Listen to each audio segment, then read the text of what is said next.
everybody, how are you all doing today? Welcome back to Mama's Kitchen. Today I'm going to share with you the recipe for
for another 12 minutes.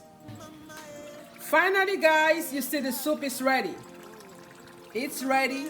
And when you see oil on top of the soup like this, you know the palm oil has been cooked and it's ready to be eaten. So I'm just going to mix it up so I can mix in the vegetable I put on top. So this is how Ofe Akwu is made. This soup took less than 1 hour to be made. And it's very healthy because it's not fried, you know. So I really